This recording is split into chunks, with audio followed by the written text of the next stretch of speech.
lofty. And together we are Behind the Light of Essence Wellness. So, what are we talking about today? The building of this. The building of this.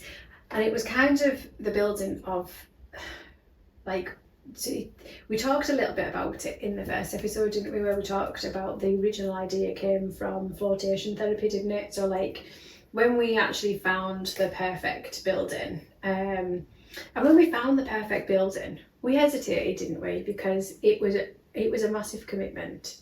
It wasn't a little commitment. I mean, Still is. Well, it is. Nothing's changed.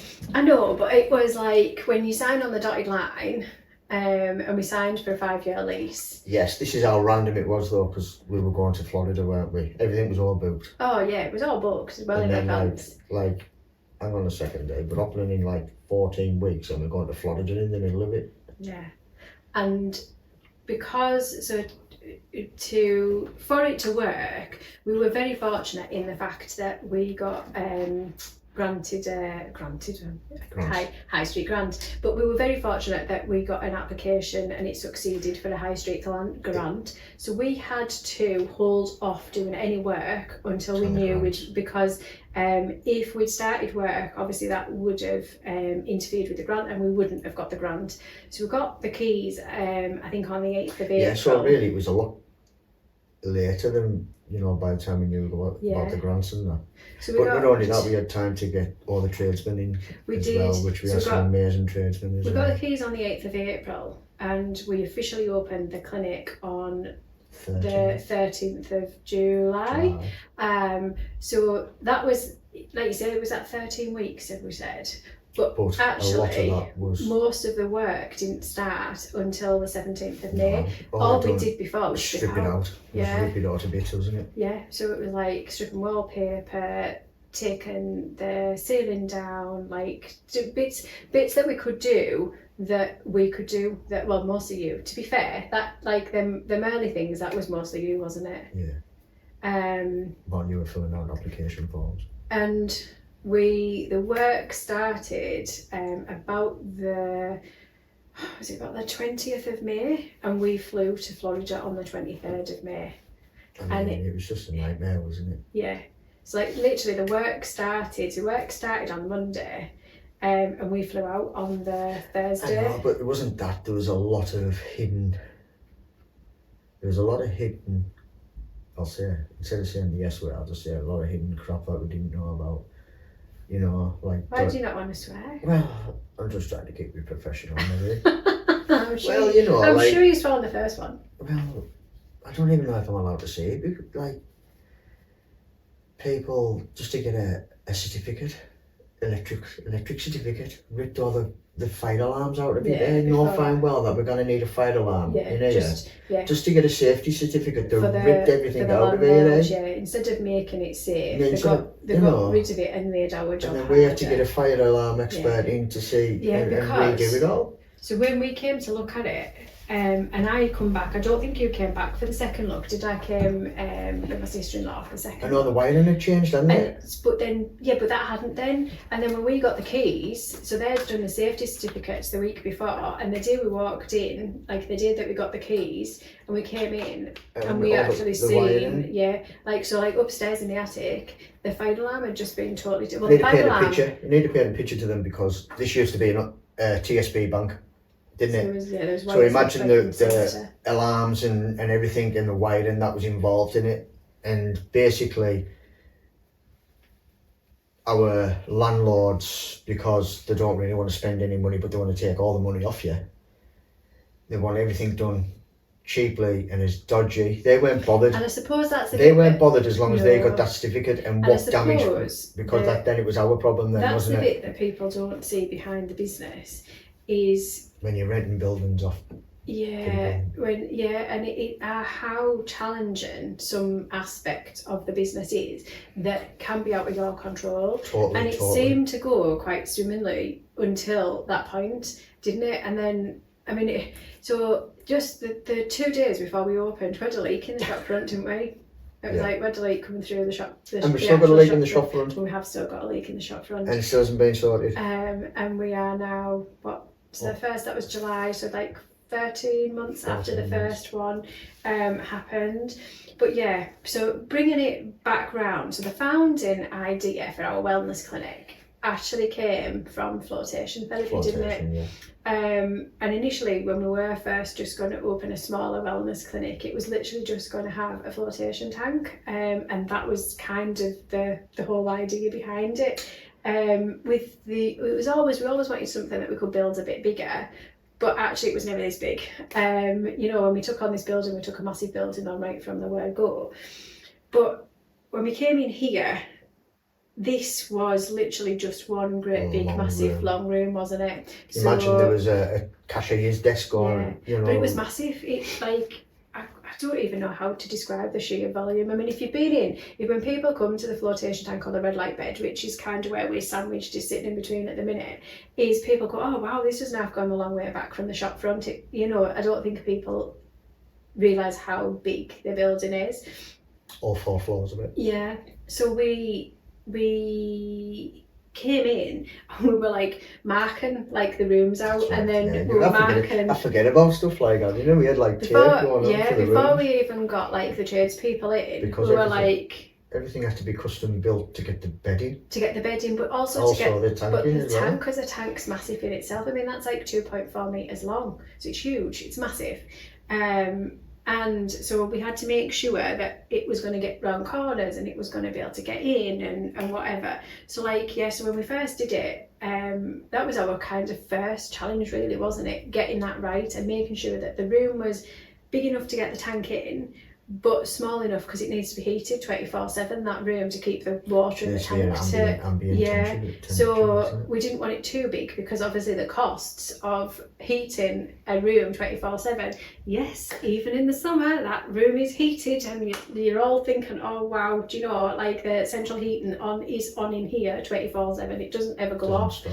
So it does. What is it, 22 degrees or something like that in that room? Yeah, so it does go off. We don't have it on in the rest of the clinic. The tank's warm and the water up, but the room has to be 22 degrees as well. So that room is sectioned off on its own. So you always go in and you go, wow. Yeah, it's got its own thermostat in there. So that room has to be ambient. It's got 2 radiators in it. So can I say it costs an absolute fortune to run?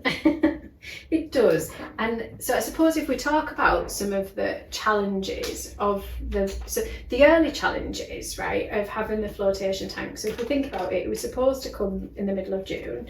And then he decided to break his elbow. Oh, I did on purpose. You say that with such vengeance. Say that with such vengeance. That wasn't on purpose, but obviously he broke his elbow and he had all these orders, so things got delayed, so it was delayed by about 4 weeks.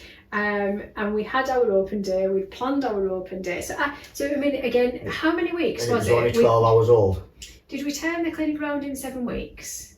Was it 7 weeks or 8 weeks? Once we started the refit, like I say, we had some absolutely amazing. We did, and everybody we were very, very lucky, because very often weren't we? You can wait for tradespeople, so one comes, then you're waiting a week, and then you're waiting another week. But then again, Gemma, you're like toothache, I know what you're like, honestly. But equally, when they came to do us quotes, I bet when your number came up, a lot of them rolled their eyes, and blocked. Oh my God, it's we won't be going back to doing work. No. But equally, when they came to do us the quote, we told them when we would be looking to start, and we asked them if they could come and if they would be able to complete in that time, because not only did we need that, but obviously that was a condition of the grant. Like, having the grant, the work had to be completed in a set amount of time to be able to get it, so it was really important that we had that. But yeah, so we'd set the date for the open day, so it was like that was the date. And at one point we weren't sure that the tank was going to be here, and the tank actually arrived the day before. Was it like tea time It was tea time. It was tea time on the Friday. and obviously they set it up. I mean, the salt might not have been dissolved. Fully dissolved. It wouldn't have been up to temperature. No. But when we opened on the Saturday, it was an open day, thankfully. So we had the open day, so it probably wasn't quite up to temperature when we were showing everybody around anyway, which was totally fine. And at least it was here, because it was like the pièce de résistance of our business, really. It was like the business model. Yeah, like lots of people comes for that. But again, so can you remember the week of... Is it PTSD this, or... Well, the week of our opening, so we talked about we had the leak on... Well, that was hours before we opened, but was it? We had a real heavy shower, didn't we? Yeah, 2 days before, it was the Thursday before. But we also had, a few days before that, we had a leak from the shower in the flotation room, didn't we? And I remember you and Gary trying to like... Gary Armstrong Plumbing, by the way, amazing. You and Gary were trying to fathom out, well, Gary was trying to fathom out, you were just kind of his little lackey at the time. I still have his little lackey, yeah, to be honest.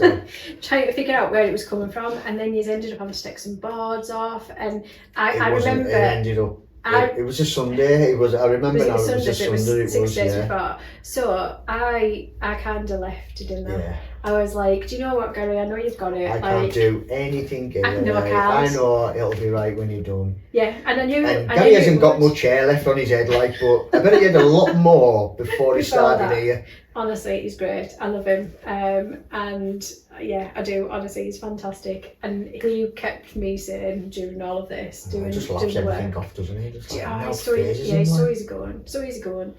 So yeah, like that was the kind of issues with it, really, and we still do. So I actually think we probably underestimated how hard work looking after the flotation tank would be, from how much mess it would make, pH levels. Like the salt, buoyancy of the salt, you know, everything, keeping it right. And the longer we've had it, like, obviously the water's ready for changing. You fine-tuned it now, don't get us wrong, but it wasn't easy. It's not easy. No, it's not. It isn't, like. It's not. I mean, so we came in at Christmas to do the maintenance, didn't we? And when we came in at Christmas, and we hadn't been in for, I think it was 5 days. Oh my God. And the water was like green. Brown. It was brown. Well, I would have said it was brown.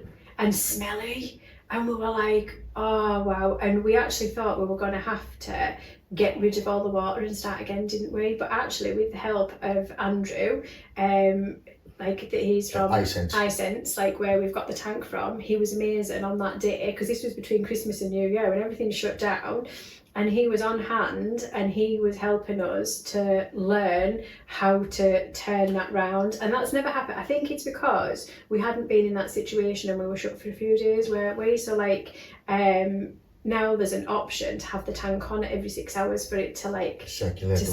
So like I think it was a bit because it had stood, and we thought, well, we're not going to be in, we don't need to have the false tan. Let's talk about false tan. We think that there was a bit of somebody had gone in just before Christmas with false tan on that we've missed.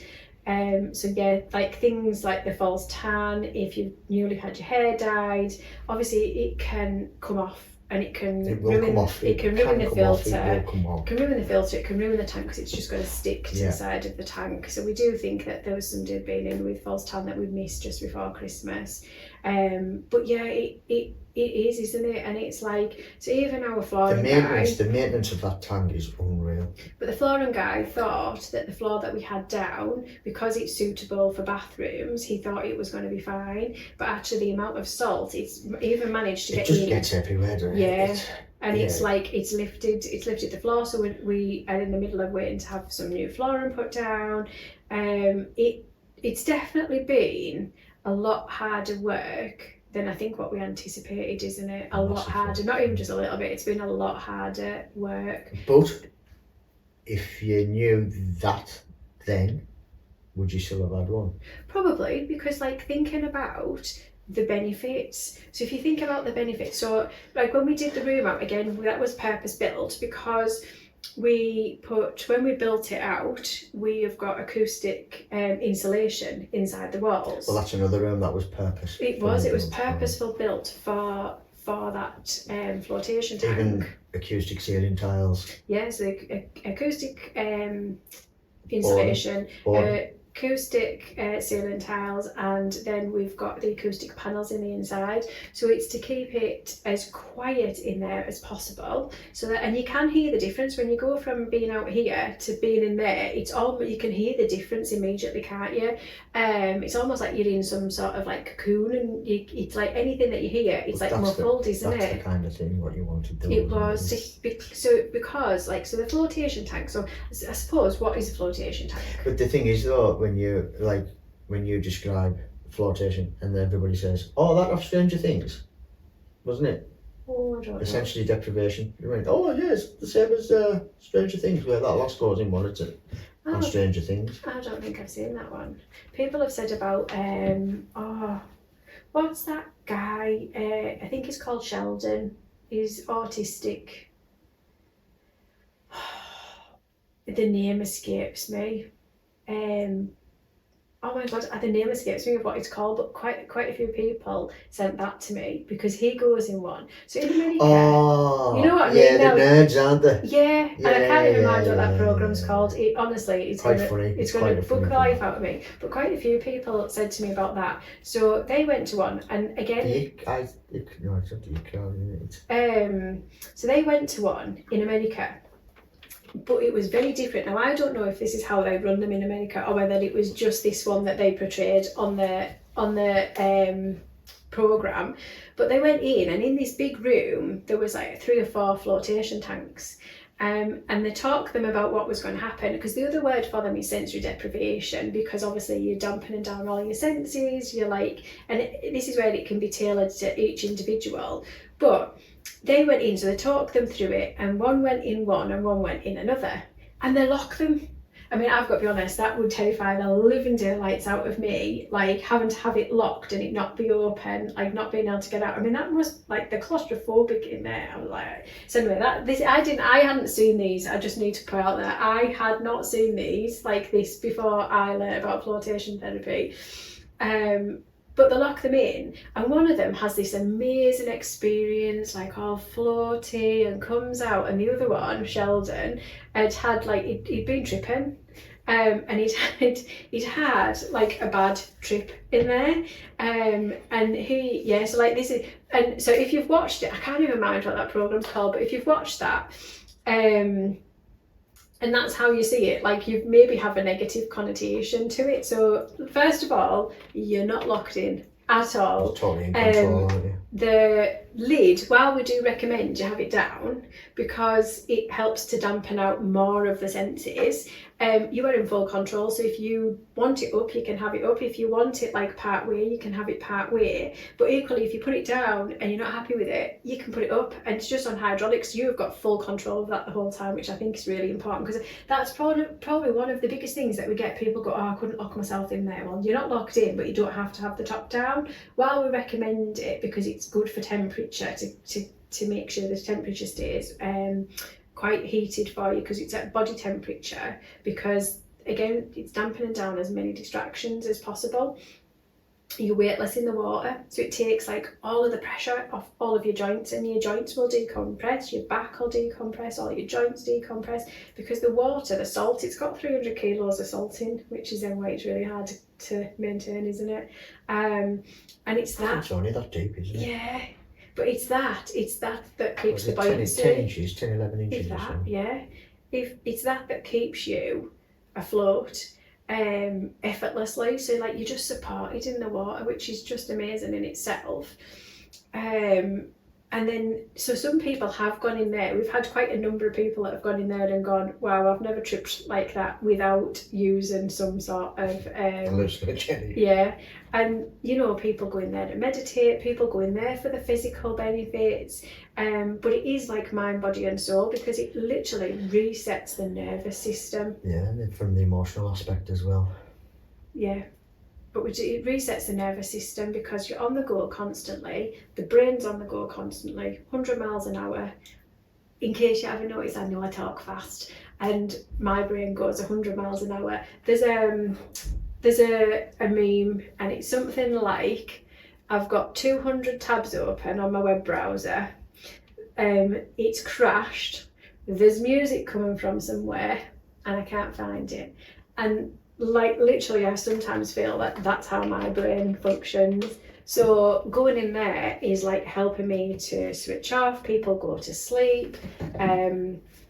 It moves you from being in fight or flight mode, which we all live in because of our phones. Your phone, because you're constantly checking it. You leave the house and you're like, oh, have I got my phone? I've got my keys. You know, you're like this. So it keeps you in that fight or flight mode constantly, even without all of the other busyness. So it just moves you from fight or flight into like calm, relaxed, rest and digest mode. And you come out and it's just reset your nervous system, reset your vagus nerve. No, I love the shower as well. I love the shower. It's a nice shower. It is. I think the shower's got to be one of my favourite things about the clinic, other than obviously the treatments. It's a raindrop shower, isn't it? It's gorgeous. It is nice. But yeah, so like the floatation is just... And we do use it ourselves, don't we? We do use it ourselves, and I think we do. Up until about March, we probably really underutilised it. Like, I think it was just because, from a business perspective, we were so busy and constantly on the go, and there's so much going on because there is so many moving parts to business that, like, I probably underestimated how challenging running a business was going to be. And it was finding time to do it, isn't it? But I think it's important as business owners make time for it. To make time for your wellness. Again, I'm coming out with all the quotes today. Either make time for your wellness or you're going to have to be forced to make time for your illness. And that's kind of, that's where we're at. So like we do now make time to try and do it once a month, don't we? And come down and have that space. And it sounds daft, we try and make time, and it isn't. It's just because life, we understand how crazy busy life is, but actually it is so good. And even just doing it once a month is a really good reset. Yeah. So I feel like I've done a lot of talking again, so I am going to hand over to you. What am I doing? Your favourite bit, the curbside crack? But this week's curbside crack, I wasn't there. We're not doing that curbside crack. I want to do that. We're not doing that curbside crack. Why? Now they want to know. I know they want to know. We're absolutely not doing that curbside crack. You're going to private message them. Yeah. We're absolutely not doing that curbside crack. I wasn't there. So we're not doing that curbside crack. Did it involve police? That is curbside gossip. And traffic wardens. It's curbside gossip. We are not doing that one. Pick another one. No, not today. I was wanting to hear that one. Yeah, we're not hearing that one. Well, you're just a party pooper, aren't you? I'm not a party pooper. I don't think I've got one this week, eh? I haven't got one this week. So, I'll tell you one. I don't know whether you've actually ever seen this. So, we've been on the high street. We have got flats. We don't have a flat above us because obviously we have the full building for our business, and we run other treatments upstairs and yoga classes and whatever. But the buildings opposite have got flats above them, and a guy who lived opposite the clinic, he often, I mean, it's a bit creepy really, like sometimes when he's sitting at the desk he's literally just watching and staring at us through the window constantly.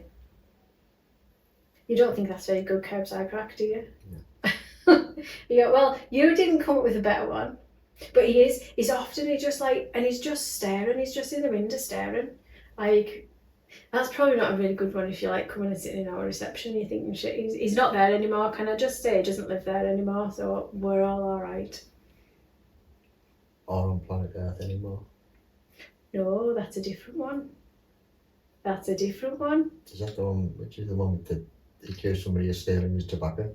That one that you've just talked about, see, that's a different curbside crack. So I see, when we talk about curbside crack, we have got all sorts of curbside crack out here. Oh well, until next time. Until next time, I'm Gemma. I'm Lofty. And together we are Behind the Light. If you are enjoying listening or watching to us, click that follow button for updates for the next one. Like and subscribe. That's your favourite bit, isn't it? Yeah, absolutely.